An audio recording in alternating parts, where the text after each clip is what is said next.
Good afternoon, class. Good afternoon, sir. Good afternoon, sir.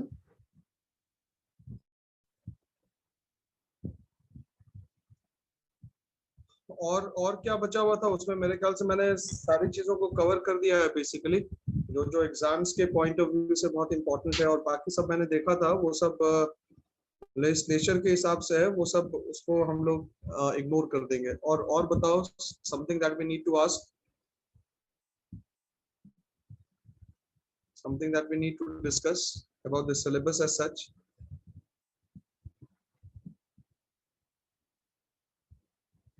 What did you say, sir? मैंने ये कहा कि वो जो बजट वाला चैप्टर था, उस बजट वाले चैप्टर में मोर और लेस जितनी चीजें थी जो इम्पोर्टेंट थी, जो तुम लोगों के लायक थी, उसको हम लोगों ने कवर कर लिया है। ठीक है, फाइनेंस कमीशन हमने पढ़ लिया, प्लानिंग कमीशन हम लोगों ने पढ़ लिया, स्टेट और सेंटर का क्या रिलेशन है, लोकल बॉडीज उसमें दिया हुआ है, लेकिन लोकल बॉडीज से रिलेटेड कुछ मतलब तुम लोगों के लिए है नहीं, वो सिंपली ऐसे ही है दिया हुआ। Something else that you need to ask? और उससे पहले एक इम्पॉर्टेंट चीज, क्योंकि मोर और लेस आप लोगों का सभी सब्जेक्ट में सिलेबस कंप्लीट हो गया है, कंप्लीट हो गया है ना syllabus? Yes, sir. Yes, sir. Yes, sir. Yes, sir. तो रिवीजन भी हो गया है सारे सब्जेक्ट्स में? Yes, sir. Yes, sir. Yes, sir. Yes, sir. Accounts में भी रिवीजन वगैरह हो गया है सब कुछ? So आशीष सर के टॉपिक में सर एक लास्ट चैप्टर बाकी है, मतलब एक लास्ट टॉपिक सर, उसके बाद से Yes, sir. वो कल कंप्लीट हो जाएगा। ठीक है। और कुछ जो बचा हो, कोई और दूसरे सब्जेक्ट में रिवीजन वगैरह के बाद भी? सर बिजनेस स्टैटिस्टिक्स में सर एक टॉपिक Sir, रह गया yes, है। sir. और उसका क्लास भी स्टैटिस्टिक्स कौन ले रहा है? लॉ लॉ सर सर ले लेते रहे हैं। हैं या फिर भावना मैम ले रही? लॉ सर, सर ले रहे हैं। अभी कोई नहीं ले रहा है। नो सर, मैम कहाँ पढ़ा रही है? सिर्फ लॉ सर के बाद कोई नहीं पढ़ाया है। तो बिजनेस स्टैटिस्टिक्स में कौन सा टॉपिक बच गया था? सर एस्टिमेशन बाकी है। अच्छा, let me talk to law sir and then I will get back to you all, right? और बाकी किसी पेपर में कोई इशू?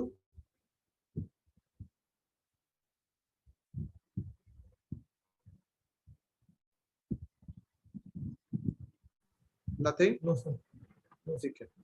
तो what we have decided कि हम लोग जो फर्स्ट ईयर स्टूडेंट है, सॉरी फर्स्ट सेमेस्टर स्टूडेंट है एक AQU में, बिकॉज इट्स मे नाउ, और कोविड कब चलेगा नहीं चलेगा, कब तक रहेगा, क्लासेस कब से शुरू होंगी, एग्जाम्स वगैरह कब से स्टार्ट होंगे, तो ये चीज पता नहीं। और because syllabus has been completed, तो आप लोगों का एक इंटरनल एग्जाम हम लोग लेंगे जो कि MCQ बेस्ड होगा, और उसके लिए आप लोगों को डेट बता दिया जाएगा, होपफुली मई एंड में या जून के फर्स्ट वीक में हो जाना चाहिए।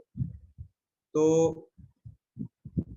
उसके बाद हम लोग क्या करेंगे कि फर्स्ट सेमेस्टर के सिलेबस को ड्रॉप करेंगे और हम लोग फिर सेकेंड सेमेस्टर की पढ़ाई स्टार्ट करेंगे, राइट? अब इसमें क्या देखना है हम लोगों को कि जो भी हम लोग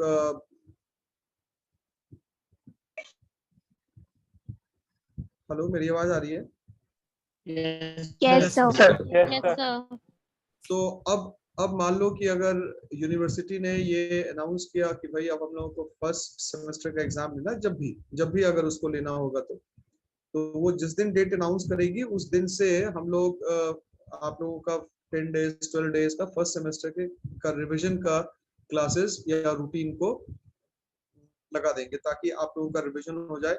और ऐसे झूठ मूठ का जो चीज एक बार पढ़ ली है फिर उसका रिवीजन भी हो गया, उसको पढ़ने से कोई फायदा नहीं है।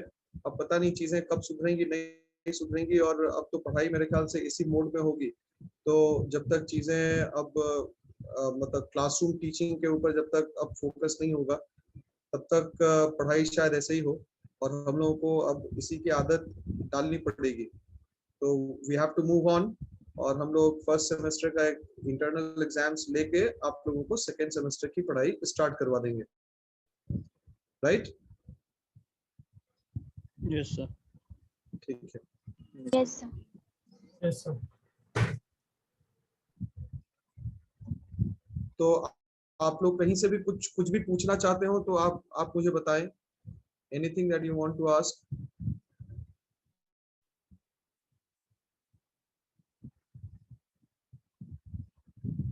क्योंकि मेरा भी लगभग रिवीजन कंप्लीट ही हो गया है, और देखते हैं फिर।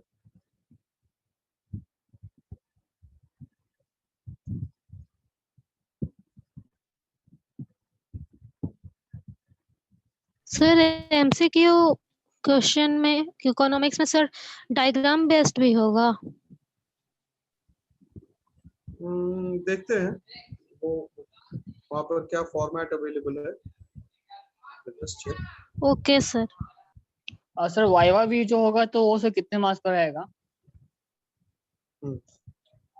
वो मार्क्स वगैरह से मतलब नहीं है, वाइवा होगा वो मेरे ख्याल से डिपेंड करता है कि 50 और 50 मार्क्स का होगा, 100 मार्क्स का होगा या 20 मार्क्स का होगा, वो हम लोग बाद में डिसाइड करेंगे, लेकिन वाइवा होगा।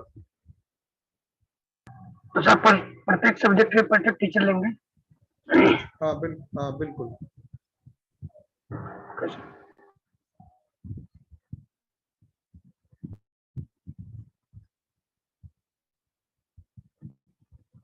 और बताएं, something that you need to ask, कुछ भी पूछना है? क्वांटिटेटिव मेजर्स और क्वालिटेटिव मेजर्स ऑफ वो इन्फ्लेशन कंट्रोल, एक बार उसको रिवाइज करके देखो, और कहीं कोई दिक्कत है तो पहले पूछो कि हाउ द क्वांटिटेटिव मेजर, जिसमें बैंक रेट, रेपो रेट, ये बहुत इंपॉर्टेंट है, आगे की पढ़ाई के लिए भी काम में आएगा। Bank rate, repo rate, reverse repo rate, CRR, SLR, आखिर ये सब होता क्या है। Go through all these. Open market operations भी होगा, देखना एक बार, और सबको पढ़ के देखो कि किस तरीके से इसका इम्पैक्ट इन्फ्लेशन और डिफ्लेशन को कंट्रोल करने में होता है।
जो क्वेश्चन पढ़ना है, जो जिस तरीके से पढ़ना है टॉपिक, शायद क्लियर होगा कि उसका इफेक्ट इन्फ्लेशन और डिफ्लेशन को कंट्रोल करने में कैसे होगा, how they play their role in controlling inflation and deflation in the economy. मैं एक एक करके पूछूंगा कि बैंक रेट से किस तरीके से कंट्रोल होगा, रेपो रेट से कैसे कंट्रोल होगा, रिवर्स रेपो रेट से कैसे कंट्रोल होगा।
Roll number 15.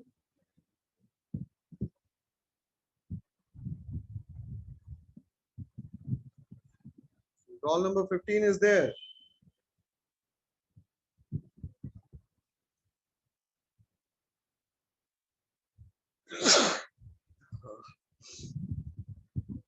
Roll number 15 is not listening.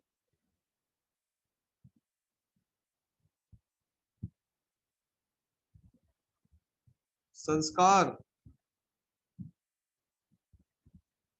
संस्कार,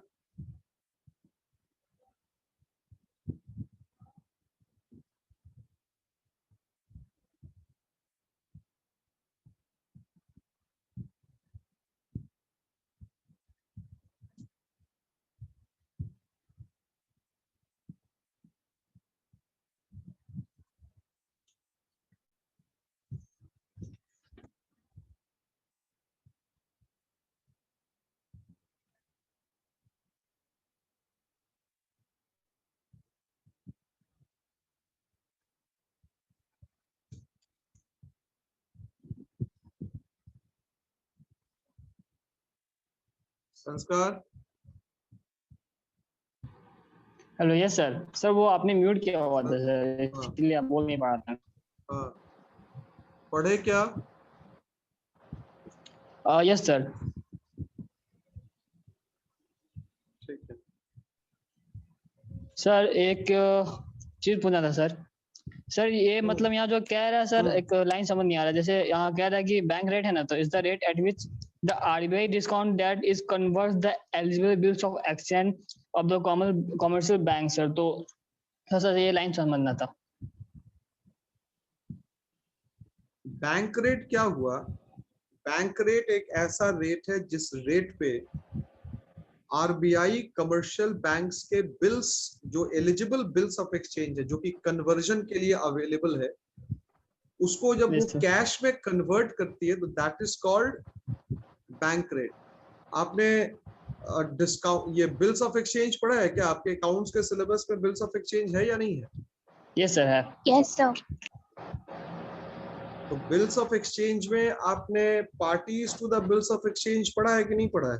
और बिल्स ऑफ एक्सचेंज में एक प्रोसेस था discounting of bills of exchange. Discounting option, yes sir.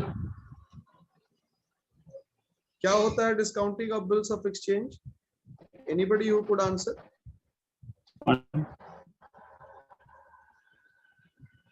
कोई बताएगा discounting of bills of exchange क्या होता है?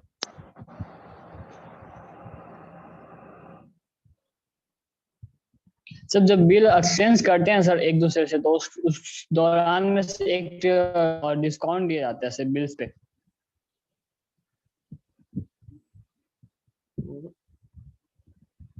बिल्स ऑफ एक्सचेंज कंप्लीट हो गया क्या तुम लोगों का?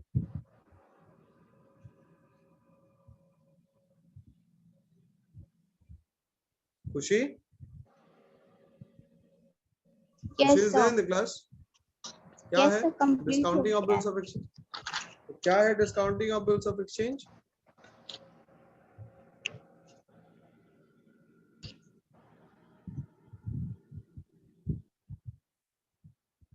Parties to the bills of exchange कौन कौन है?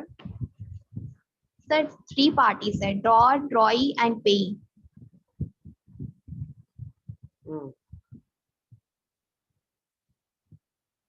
तो अलग अलग वो सिचुएशन नहीं बताया गया क्या?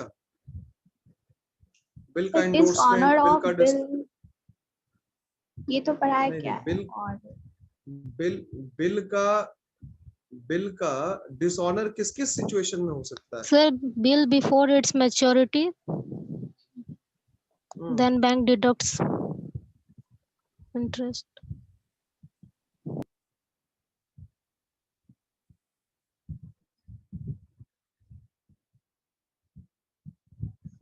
इससे काम चलेगा जी।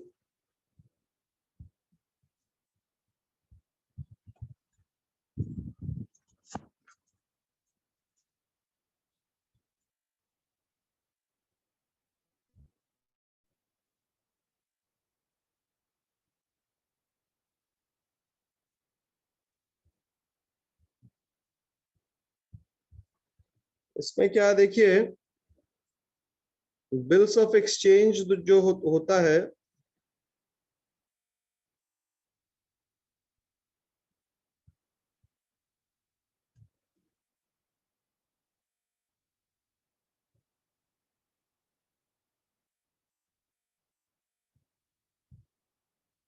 अच्छा बिल्स ऑफ एक्सचेंज होता है कितने प्रकार का?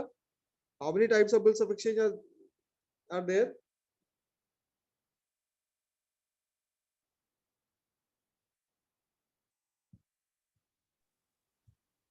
How many types of bills of exchange are there?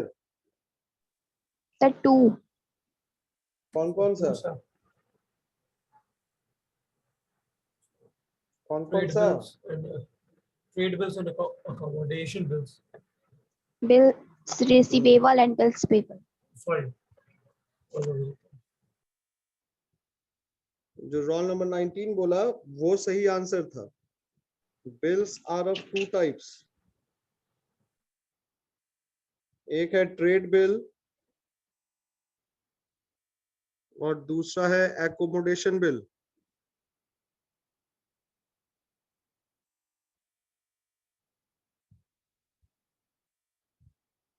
One is trade bill and the other one is accommodation bill. Accommodation bill जो है वो किसी खास फाइनेंशियल असिस्टेंस के लिए दिया जाता है। किसके लिए दिया जाता है? Financial assistance, yeah, help. Financial assistance Assistance. या हेल्प के लिए दिया जाता है। ये जो ट्रेड बिल है ये ट्रेड को फैसिलिटेट करने के लिए दिया जाता है, क्रेडिट ट्रांजैक्शंस को फैसिलिटेट करने के लिए दिया जाता है। और ये ट्रेड बिल दो तरीके का होगा, एक को बीआर कहते हैं और दूसरे को बिल्स पेएबल कहते हैं। अब मैंने सवाल पूछा था कि parties to the bills of exchange कौन होते हैं?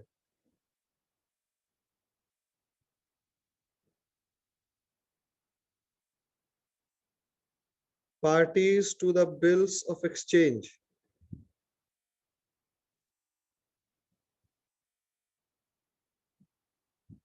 तो ये जो parties to the bills of exchange है ये पार्टीज बेसिकली तीन होता है।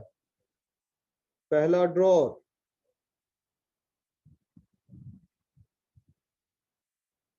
ड्रॉर कौन होता है? Who is a drawer? Drawer कौन होता है? Who made bill? जो बिल बनाएगा। जो Who बिल drawn बनाएगा। bill of exchange? तो बिल बेसिकली बनाता कौन है? Who makes the bill? Businessman. The seller makes the bill. Seller. तो ड्रॉर जो होगा उसको हम लोग कहते हैं या मेकर या सेलर। ठीक है, अब ये क्या करता है? इसके पास तीन ऑप्शन है। पहला क्या? Retains the bill till maturity.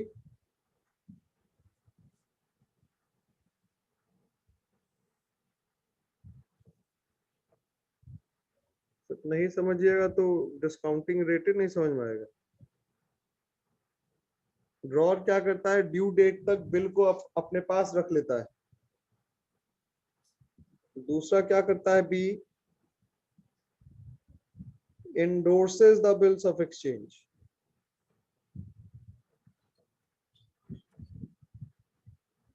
endorses the bill।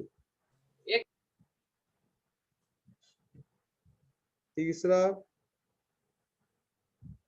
discounts the bill।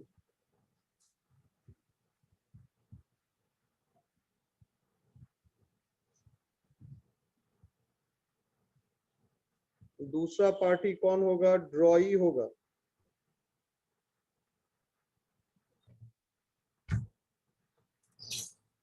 ड्रॉई कौन हो सकता है? एक्सेप्टर, जो बिल को एक्सेप्ट करेगा, या बायर होगा ये जो गुड्स को बाई करेगा। ठीक है, अब आगे देखिए इसका काम क्या है।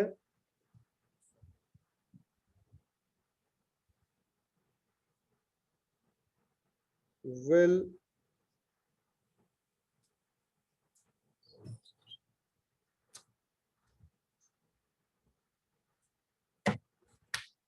make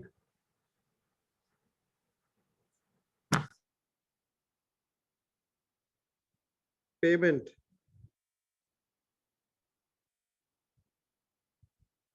to the holder of the bill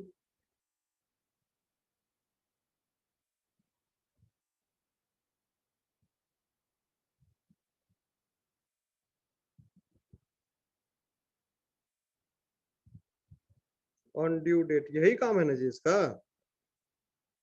due date पे होल्डर ऑफ द बिल को क्या करता है? ये पेमेंट करता है। पेमेंट करते हैं। तीसरा कौन? हाँ, तीसरा कौन होता है? पेई होता है। पेई कौन होता है भाई? Drawer. So the person who is holding the bill. Seller one जिसको who accepts payment, one who accepts payment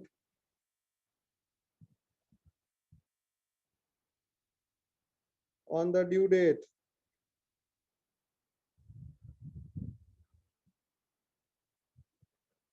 ठीक है, या जो रोल नंबर 19 ने कहा पेई कौन हो सकता है? one who is holding the bill. Holder of the bill till due date,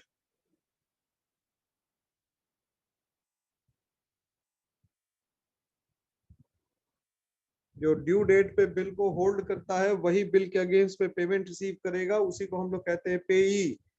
अब आइए यहां पे देखिए जो मैंने लिखा,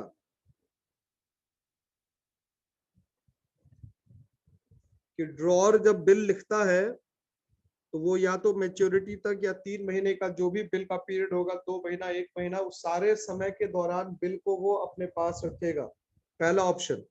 यानी कि अगर ड्यू डेट तक बिल ड्रॉर के पास है तो पेई कौन हो गया? ड्रॉर हो गया। पेई कौन हो जाएगा? ड्रॉर हो जाएगा।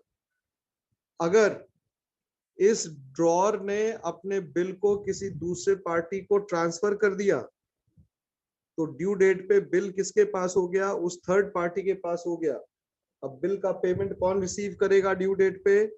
जिसके पास बिल है, यानी कि इंडोर्सी हो गया। इंडोर्सी, जिसको बिल रिसीव, जिसके पास बिल इंडोर्स किया गया, जिसको बिल सौंपा गया, वो हो गया इंडोर्सी। ड्यू डेट पे पेई वो हो गया।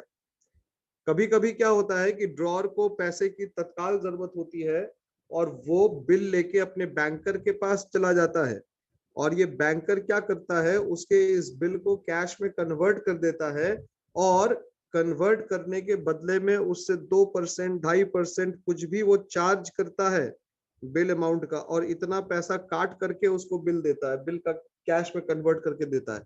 तो जितना परसेंट वो काट के, मतलब बैंक ड्रॉर को बिल वो कैश लौटाएगा, that rate of converting the bill into cash by the bank is called what? Discounting. Bills of discount. इसको हम लोग bills of discounting कहेंगे। Discounting, sorry. डिस्काउंटिंग, हाँ डिस्काउंटिंग कहेंगे। डिस्काउंटिंग प्रोसेस का डेफिनेशन क्या है? Discounting is the process by which the bank converts the bills into cash at a given rate. जो रेट होगा उस रेट को हम लोग कहते हैं डिस्काउंटिंग। तो ठीक इसी तरीके से कमर्शियल बैंक्स के पास सपोज करो कि कुछ बिल्स ऑफ एक्सचेंज है, जिसका पेमेंट इसको रिसीव होगा आफ्टर सपोज कीजिए 90 डेज, लेकिन इन कमर्शियल बैंक्स को पैसे की तत्काल जरूरत है, तो कमर्शियल बैंक क्या करेगा? इन बिल्स ऑफ एक्सचेंज को लेके जाएगा किसके पास? आरबीआई के पास जाएगा। आरबीआई के पास ये बिल्स ऑफ एक्सचेंज आ गया, लेकिन आरबीआई इसके बदले में इसको जो कैश के फॉर्म में पैसा देगा आरबीआई के पास से, इसके पास क्या आ गया? कैश आ गया। तो जो कैश इसके पास आया उस पे वो कुछ परसेंटेज काट लेगा, सपोज करो 5% काट लिया या 6% काट लिया, 7%, जो भी रेट हो, ठीक है। तो मान लो सपोज करो कि 1 लाख का बिल था, 5% या मान लो 6% आपका रेट ऑफ डिस्काउंटिंग है। कितना परसेंट है? 6। तो 6/100, 3 महीने का बिल था तो 3/12, यानी कि 4, ये हो गया तुम्हारा 6000 डिवाइडेड बाई 4, ठीक है। तो 6000 डिवाइडेड बाई 4 कितना हो गया? 1500। तो ये जो 1500 रुपया ये आरबीआई ने काटा इसके 1 लाख के बिल को कैश में कन्वर्ट करने के लिए, this rate of converting the bills of exchange of commercial banks into cash by the RBI is called bank rate. ये जो 6% का रेट है या 5% या 7% जो भी हो, इसको हम लोग इकोनॉमिक्स में बैंक रेट कहते हैं। समझ में आई बात? Yes, sir. अब क्या हुआ? अब इससे इन्फ्लेशन और डिफ्लेशन कैसे इफेक्ट होता है? सपोज करो कि प्रेजेंट में ये बैंक रेट का मैं ये कॉलम बना दूं,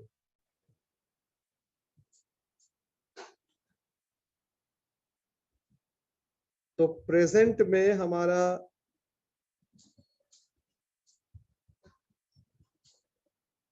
जो बैंक रेट है वो 5% है। कितना परसेंट है? 5%।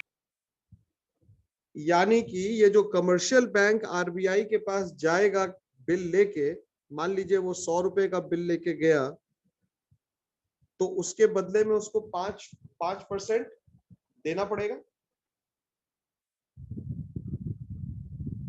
Yes. Yes, sir. तभी ना आरबीआई उसके बिल को कैश में कन्वर्ट करेगा।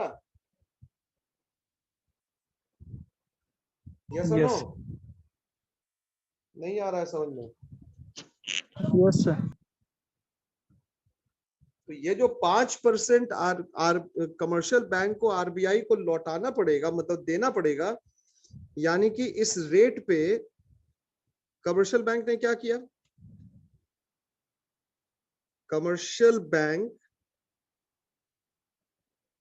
has borrowed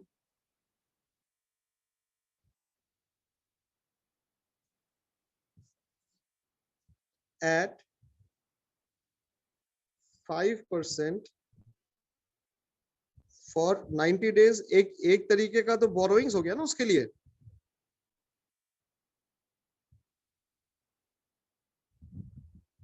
नहीं समझ रहे हो तुम लोग बात?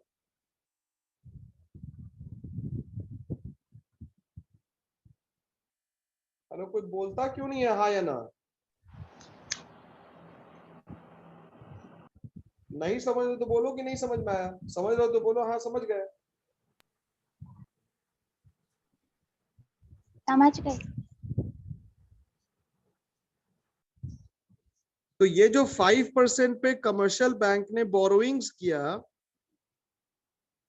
अब जब कमर्शियल बैंक अपने बिल को आरबीआई के पास रखता है और उसके बदले में वो 5% ब्याज देता है, तो जो पैसा उसने आरबीआई से उस बिल के बदले में लिया, तो क्या कमर्शियल बैंक मार्केट में जाके 5% से नीचे में लोन दे पाएगा क्या?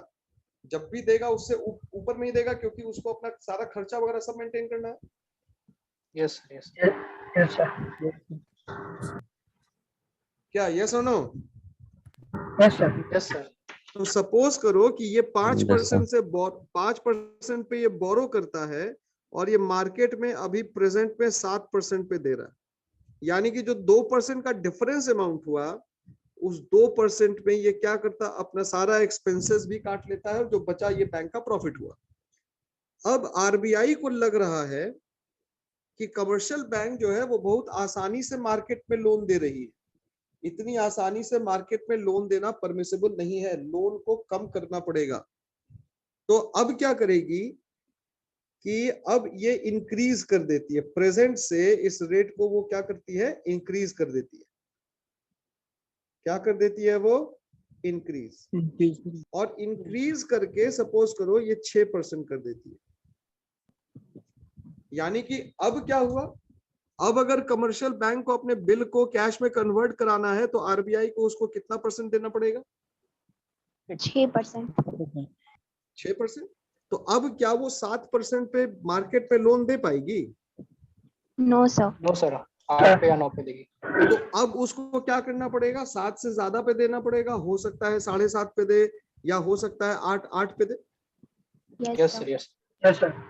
अब क्या हुआ देखो, बैंक ने चूंकि बैंक रेट बढ़ा दिया, तो अब ये आरबीआई, ये कमर्शियल बैंक भी क्या करेगा, कमर्शियल बैंक भी अपने इंटरेस्ट रेट को मार्केट में बढ़ा देगा।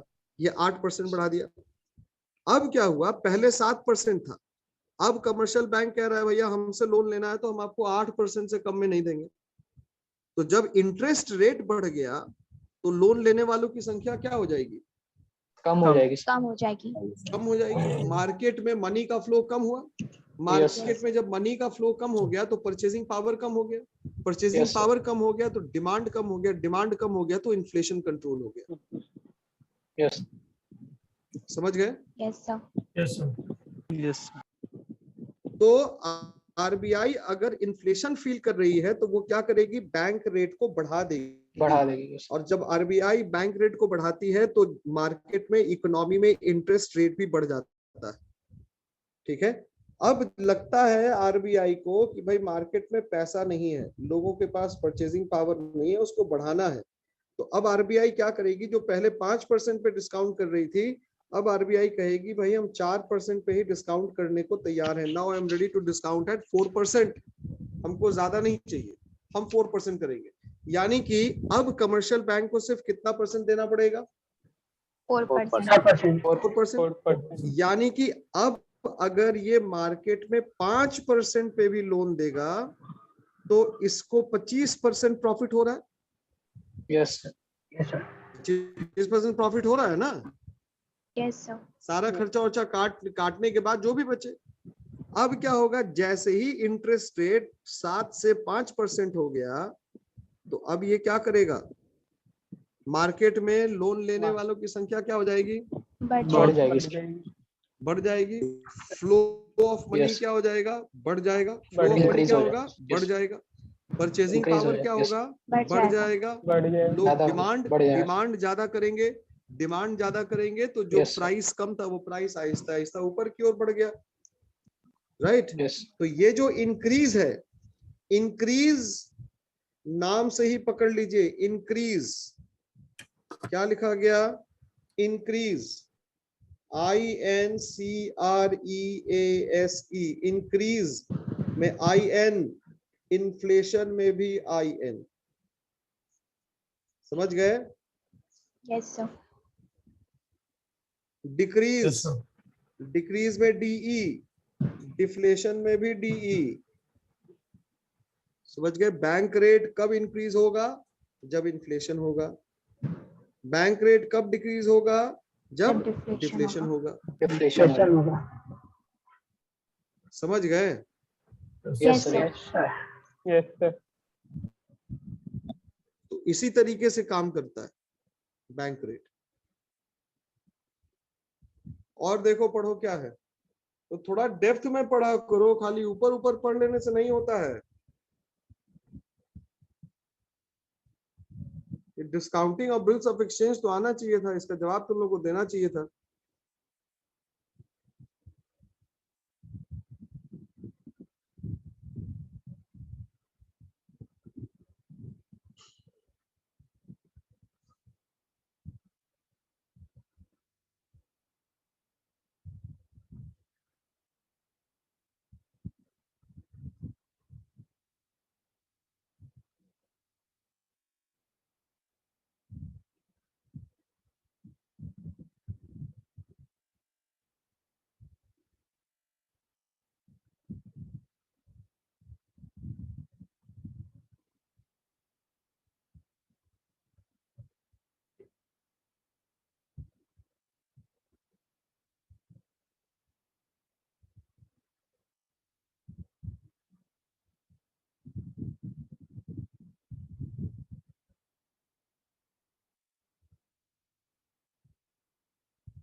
क्या है ओपन मार्केट ऑपरेशंस, कौन बताएगा। पढ़े क्या, इन्फ्लेशन डिफ्लेशन कैसे कंट्रोल होता है। सर ओपन मार्केट ऑपरेशन से जब बाइंग एंड सेलिंग गवर्नमेंट होता है आरबीआई की, और किस चीज का बाइंग एंड सेलिंग होता है संस्कार, sir buying and government selling of what. Commercial bank और जनरल पब्लिक के बीच। वॉइस क्लियर नहीं आ रहा है। Government security sir. Sir, buying and What? selling of government secretaries, मेरी securities. वॉइस में, मेरी वॉइस क्लियर नहीं है। यस सर, Clear क्लियर है सर। Yes, sir. So, मैंने पूछा open market operations.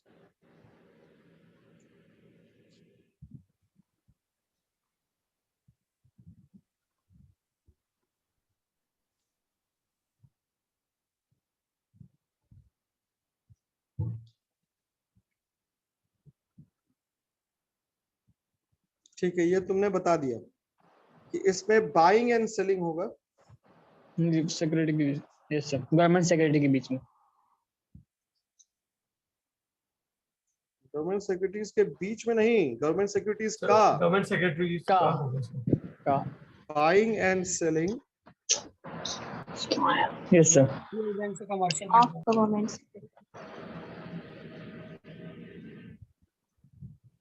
of government securities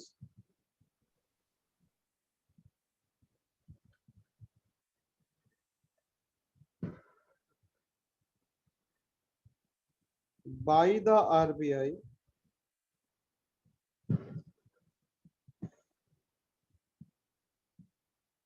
from The commercial bank. and to the commercial banks, इसको हम लोग कहते हैं ओपन मार्केट ऑपरेशंस। अब जिस मार्केट में इसको हम लोग करते हैं उस मार्केट को हम लोग कहते हैं गिल्ट एज्ड मार्केट। yes कौन मार्केट कहते हैं? गिल्ट एज्ड मार्केट कहते हैं। ठीक है,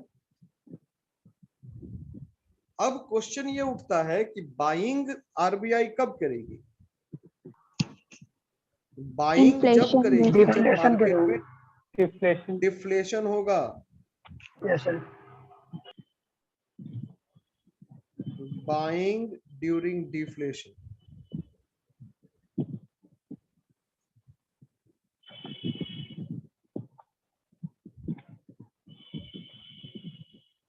selling during inflation,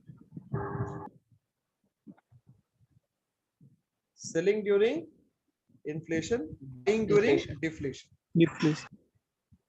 ठीक है, कोई दिक्कत? No sir. अब ये बाइंग ड्यूरिंग इन्फ्लेशन क्यों होगा? इससे इन्फ्लेशन कैसे कंट्रोल होगा?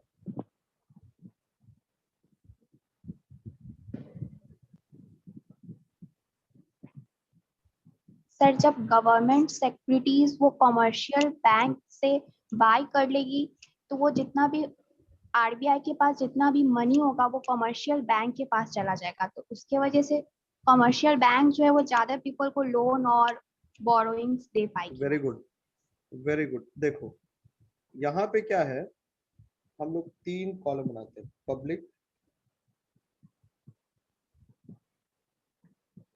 बीच में कमर्शियल बैंक्स और यहाँ पे आरबीआई। ठीक है, तो कमर्शियल बैंक्स को आरबीआई ने पहले सेल किया होगा। आरबीआई ने क्या किया होगा?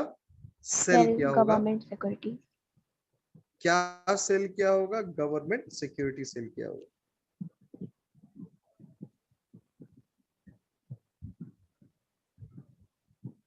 तो कमर्शियल बैंक के पास से आरबीआई के पास क्या आ गया? कैश आ गया। कैश। Yes. अब क्या हुआ? कमर्शियल बैंक के पास अवेलेबल कैश बैलेंस क्या हो गया? पहले से डिक्रीज। Decrease हो गया सर. डिक्रीज होगी, यानी कि इसके लोन देने की क्षमता क्या हो गई? कम हो कम गया. हो गई। कम हो गई। कम हो गई। तो जब पब्लिक में लोन देने की क्षमता कम हो गई तो परचेसिंग पावर कम होगा, परचेसिंग पावर कम होगा तो डिमांड कम होगा, डिमांड कम होगा तो इन्फ्लेशन ऑटोमेटिकली कंट्रोल हो जाएगा। कंट्रोल हो Is it clear? Yes sir. Yes sir. Yes sir. ठीक, अब क्या हुआ? अब आरबीआई कह रही है कि ना हमको तो बाई करना है। क्या करना है? बाई करना है।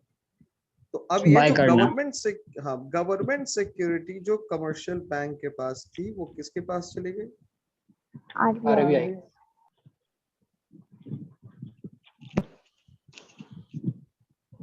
आरबीआई के पास।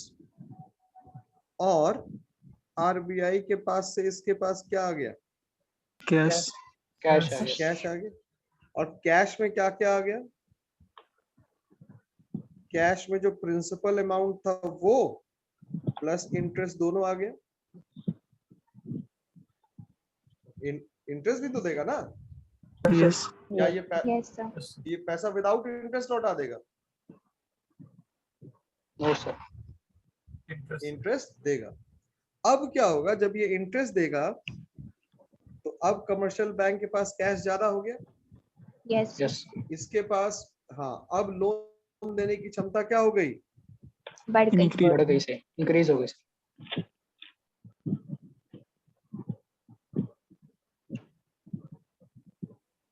मोर flow of cash.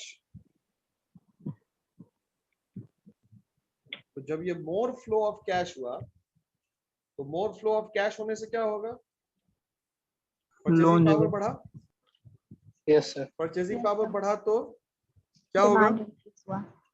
Demand increase हुआ सर। डिमांड बढ़ गया। डिमांड बढ़ गया सर। यस डिमांड बढ़ गया तो जो डिफ्लेशन था वो कंट्रोल हो गया। कंट्रोल हो जाएगा। कंट्रोल हो गया। यस और no? Yes, sir. Yes. Yes Yes. चीजें समझ में आ गई? Yes sir. Yes, sir.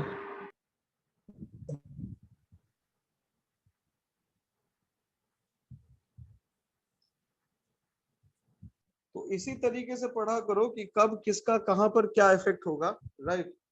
तो इफेक्ट अगर लॉजिकली पढ़ोगे ना तो चीजें थोड़ा सिंपल लगने लगेगी और आसान लगने लगेंगी। केवल रट लेने से काम नहीं चलता है।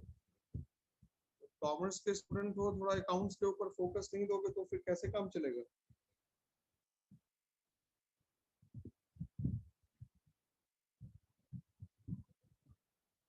बीबीए वगैरह का बच्चा हो बोले तो बात नहीं समझ में आता। बीकॉम का बच्चा अकाउंट्स तो आना चाहिए, उसको अच्छे से आना चाहिए।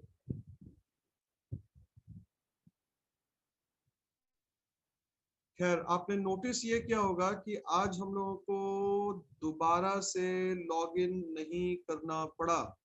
Did you notice this? Yes sir. Yes, sir. तो हाँ, अब हम लोगों का क्लास ऐसे ही चलेगा। सिर्फ आप लोगों को अपना मेल आईडी वगैरह से और वो जो पासवर्ड है उससे लॉगिन करना पड़ेगा। और ध्यान दीजिएगा कि मतलब जब तक उससे लॉगिन नहीं करेंगे तब तक आपका अटेंडेंस मार्क नहीं होगा। वो आपको नोटिफिकेशन आ जाएगा कि ऐसा कब से करना है, राइट? तो अब हम लोग अनइंटरप्टेड क्लास करेंगे और अटेंडेंस लेने का आपको झंझट भी नहीं रहेगा। अटेंडेंस वो अपने आप मार्क हो जाएगा खुद से। Is it clear class? Yes, sir. Yes sir. Yes, sir. और भी देखिएगा कहीं कुछ डाउट होगा। और स्टैटिस्टिक्स में कौन सा बचा हुआ था? एस्टिमेशन ऑफ, एस्टिमेशन बस लास्ट चैप्टर। Estimation, sir. ठीक है, ओके।